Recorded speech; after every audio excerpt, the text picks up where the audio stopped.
In the old red heart of this continent, there's a region formed entirely of heat and stone.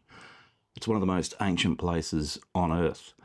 Over millions of years, mountain ranges have been worn down into a maze of fractured rock. This is the Pilbara in the far northwest of Western Australia.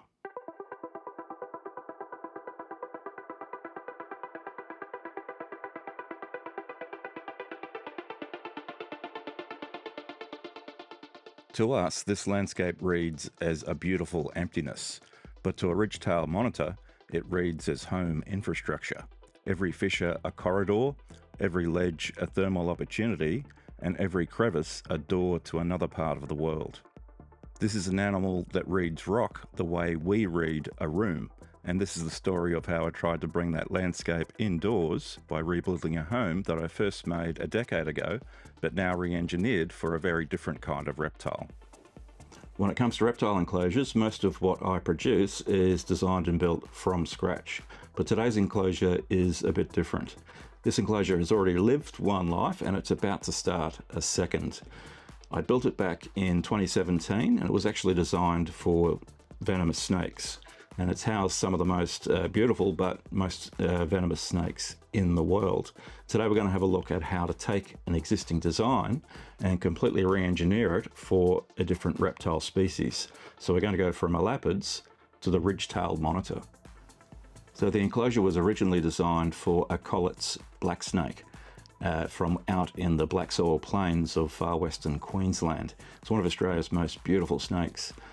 The particular animal that I had, I acquired back in 2001. It was already an adult, and by the time it died back in 2023, it would have been about 25 years old, which is a remarkable innings for an elapid of any kind.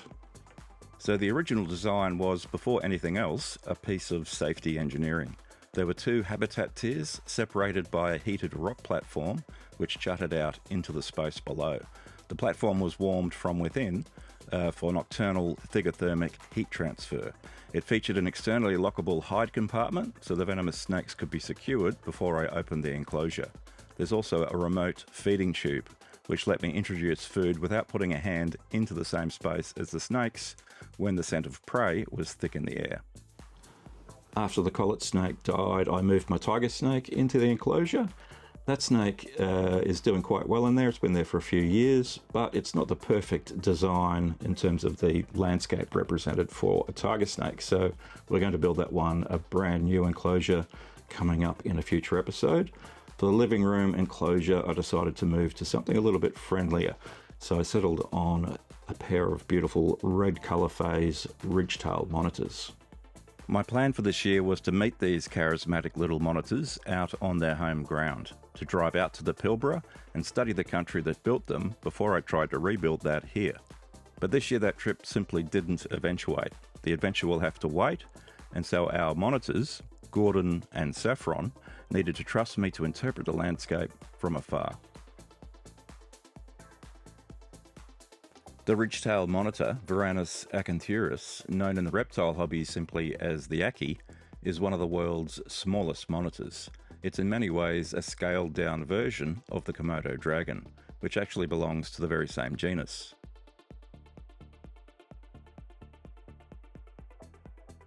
Its range sweeps across the continent's tropical north, from the Kimberley through the top end and into Queensland, much of it above the Tropic of Capricorn. It is a creature of rocky outcrops and escarpment country, an expert dweller of rocky terrain. It uses crevices, slabs and shallow burrows as its private infrastructure. Basking at the mouth of a retreat, it can vanish into in a heartbeat. These tiny goannas from tropical Australia like it hot. Really hot. The basking surfaces they choose to use in the wild can be well beyond 50 degrees.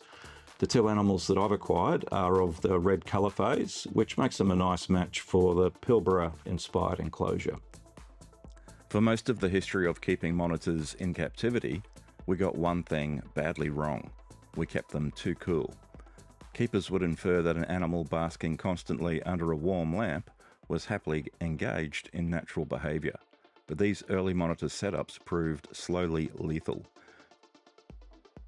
Varanids utilise hotter surfaces than almost any other reptile we're used to keeping.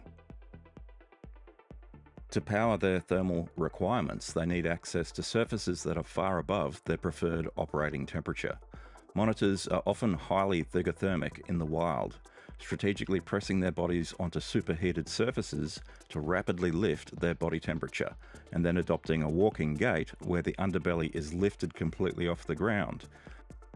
This is different to all other lizards, and one of the functions of it is to reduce temperature changes through surface contact with the belly whilst on the move. In a Pilbara summer, peak ambient temperatures in the shade typically exceed 40 degrees Celsius on most days, but rock surfaces in full sun routinely range from 60 to 80 degrees. These surfaces are of course well above the animal's preferred operating temperature, but what they do is allow the animal to require only a very brief contact with the surface to reach their preferred operating range.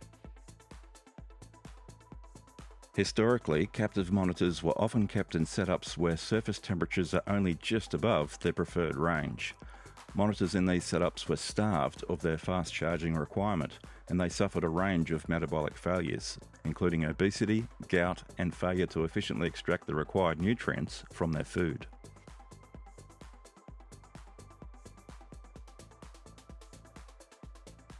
This area has been well researched by professional monitor keepers, and I'd encourage anyone setting up an enclosure for monitors for the first time to read this paper in particular before proceeding.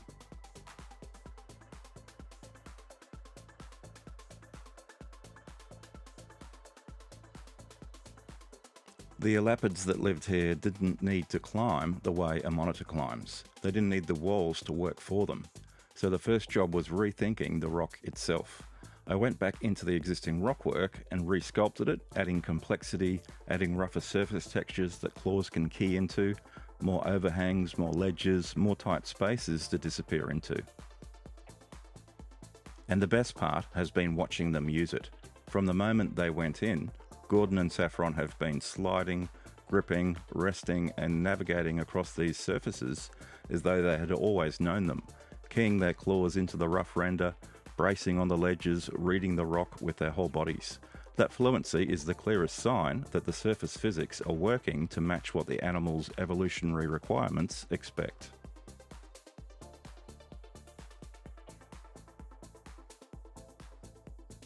And just as we saw with the bearded dragon enclosure, it's really important that we've tried to replicate the surface texture characteristics of the rocks that they'd encounter in the wild. So it's a nice rough texture. The animals can really easily gain purchase with their claws, so they can effectively climb. That also helps to wear down the claws, and it provides an abrasive surface that the animal can rub against and cleanly get that skin off when it's due to shed. So that's two problems you often see in captive reptiles: claws not wearing down effectively and failure to properly shed the skin. So they can do this naturally without any assistance. There's one more cue that I always watch for: a latrine site. In the wild, ridgetail monitors return again and again to the same spots in the rocks to defecate. It's a way of confining their decomposition to a single area that they can uniformly avoid. The establishment of a latrine tells me they're not merely tolerating the enclosure, they're treating it as a habitat. Okay, let's talk through the ways the enclosure has been re-engineered into an ideal abode for our Ackies. Firstly, the dynamic heating.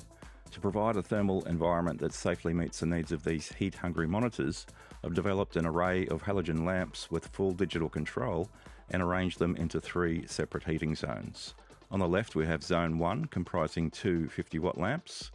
Aimed in the area between them is Zone 2, a single 75-watt lamp.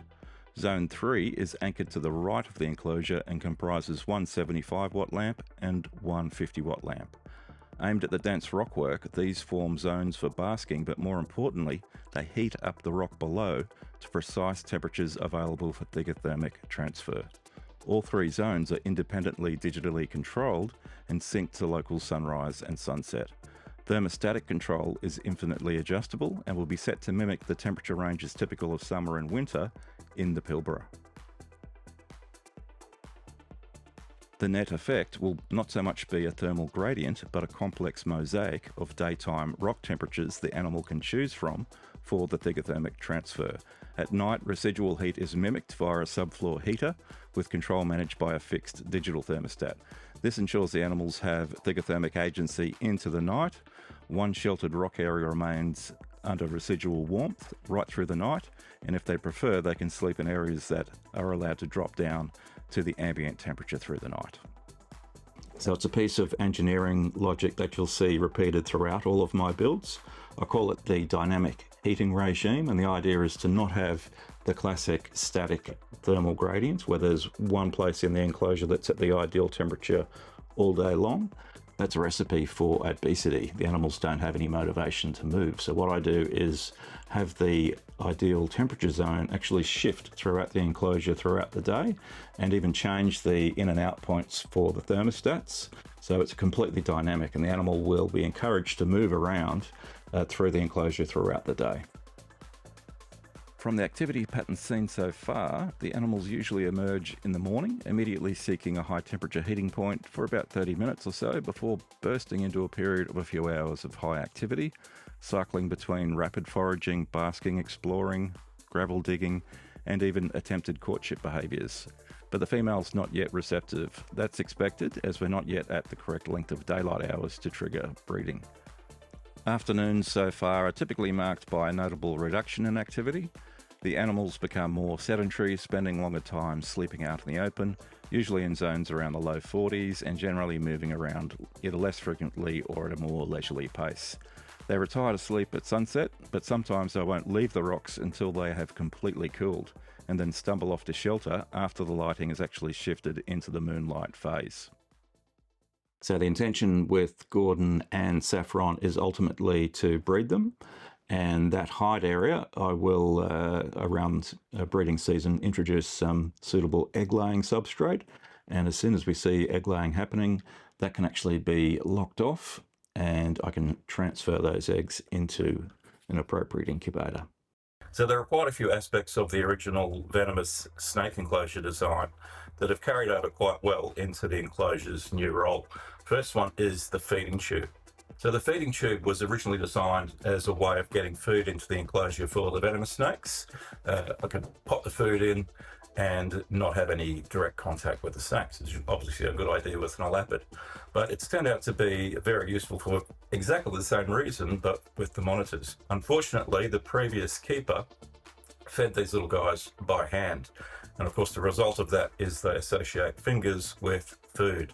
And while the consequences of being bitten by a monitor may not be quite that of a tiger snake, I can attest that it actually does hurt, and it's not ideal behaviour.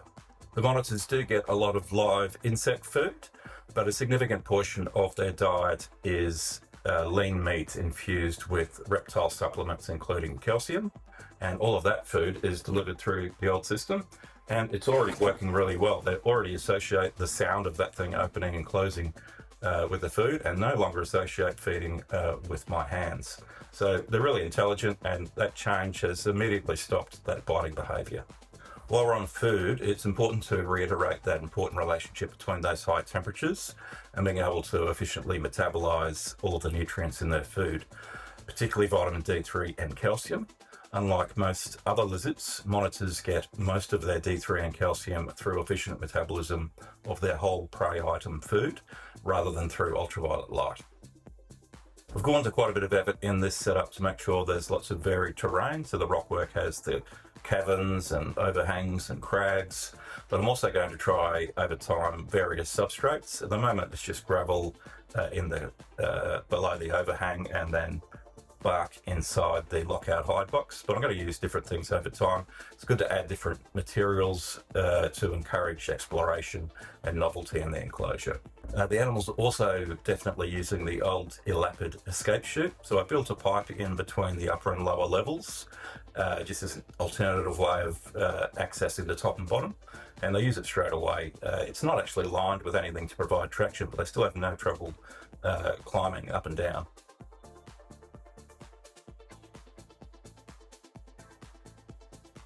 So I've also carried over the old LIFX LED lighting system. This is a supplementary lighting system that allows simulation of sunsets, which can actually be synchronized with the local sunset. And then after that, it morphs into like a moonlight setting, which allows observation of the animals after dark. One update that's worked really well is the drinker system. So I have this PVC pipe here that connects to the inside to a little watering site, very similar to what the animals would use in the wild, where water collects in crevices in the rocks after rain. Animals have no trouble finding it, and I can maintain it entirely from the outside. I can fill it up here, and if I need to empty it out and clean it, I can just pivot this pipe down, drain it out into a container. It's really fortunate too, because they decided to use the bottom of the enclosure as a latrine site, and that's where the water used to be located, so that would have been a bit of a disaster. And in case you're wondering, yeah, I do clean the latrine out very frequently. I allow the waste to dry out, which happens very quickly in a tropical arid enclosure. I vacuum it out, and then once a week I'll disinfect it. Access to the enclosure is made really easy by the old gas struts, so I can lift the whole window frame up, access the enclosure for whatever reason, and the struts hold the window open while I'm working.